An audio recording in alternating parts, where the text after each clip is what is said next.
I think as the Occupy Wall Street movement illustrated, power no longer lies in Washington. Power lies on Wall Street, and power is global.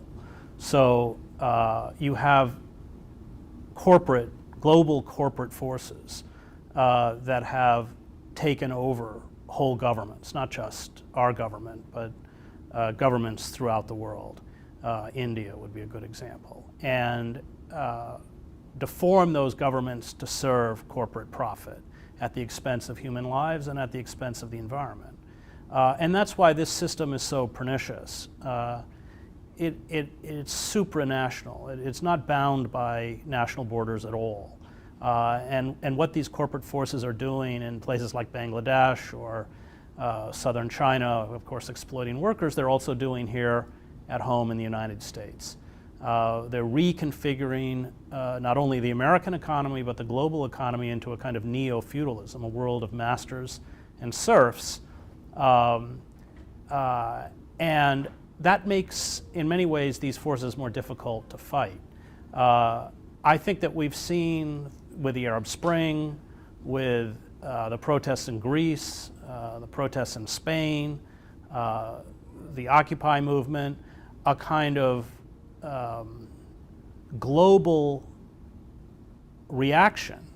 But it's a reaction not to a particular government, but in essence to forces of oppression that are as intimately intertwined in the lives of Egyptians or Greeks as they are with Americans. The Russian Revolution, for all the anarchist violence and assassinations, was a nonviolent revolution because it's the moment that the foot soldiers of the elite, in this case the Cossacks, are sent into Petrograd to quell the bread riots, and not only do they not put down the riots, but they start fraternizing with the crowd.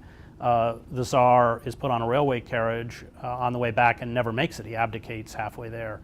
The same thing I saw in Eastern Germany, where you had 70,000 people marching through the streets of Leipzig, and Erich Honecker, the communist dictator, sends down an elite paratroop division to fire on the crowd, and they refuse to do it. Honecker lasts another week in power. You saw it in Tiananmen, although in the short term they lost when the and Deng Xiaoping sent in army units, and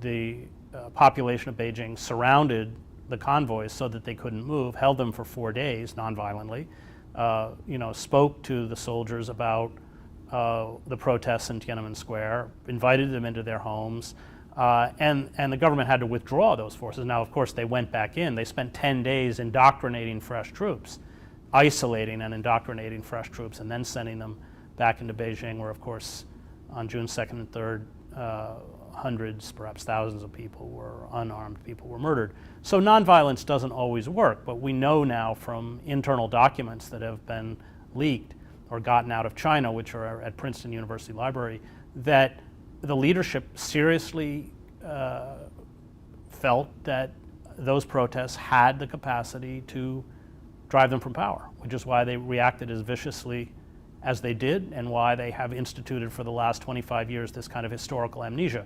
So I think one of the great fallacies about revolution is that it's violent.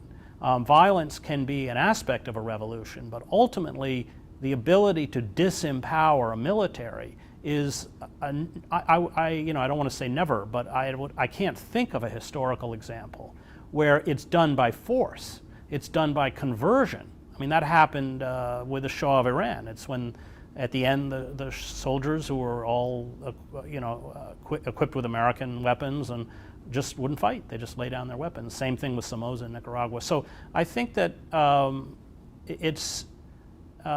we often, and violent revolutionaries are romanticized, but I think we often don't understand that these regimes can be and are often brought down primarily by nonviolence. At the time, especially that protest or real rebellion begins, those who step out and rebel, are facing an environment that looks insurmountable. That's always the case. That was the case with Václav Havel when he started Charter 77. That was the case of, Nelson Mandela. Anybody who steps out at the beginning. So, but when you are speaking truth to power, even if everybody around you appears complacent, more people than you think are hearing that truth. And through acts of defiance, you're kind of bearing witness to that truth. And that resonates, and it may not resonate at the moment, but people remember. And I covered the Velvet Revolution in Czechoslovakia. I was in the Magic Lantern Theater at night with Václav Havel and Klaus and Dinspear. And Havel, who was not a particularly charismatic person or even a very good speaker, was the undisputed moral force, because even though all of his writings and plays had been banned, even though he had, the state worked hard to make him a non-person, he had resisted in that great 1978 essay, The Power of the Powerless, and they knew it. And when everything erupted, all of this population, which had appeared passive, had actually ingested those messages far more than anybody, even within the population of Czechoslovakia, suspected. There's a reason they cleared those occupying encampments. They recreated community. They developed another way of speaking to each other. And I think we have to recreate those communities, which as much as possible can sever ourselves from the corporate state. And we have to, through that community, engage in acts of civil disobedience. Is that why you've said that popular uprisings are the physical embodiment of hope? Yeah, they are. I mean, because those who are running the world today, the power elite today, the fossil fuel industry will kill us. We already are seeing catastrophic changes within the ecosystem. And they are quite willing to sacrifice the following generations for short-term profit. They are doing it at this moment. So either we radically reconfigure our relationship amongst each other and to the ecosystem, or we seriously talk about the extinction of the human species.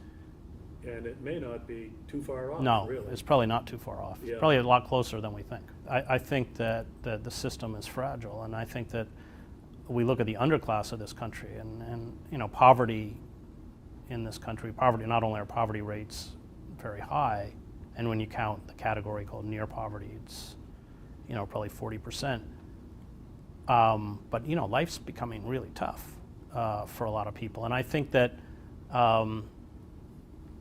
I think people are waking up. I mean, it's always a slow process. Alexander Berkman said it's like boiling water. You don't actually see it until the kettle starts to whistle.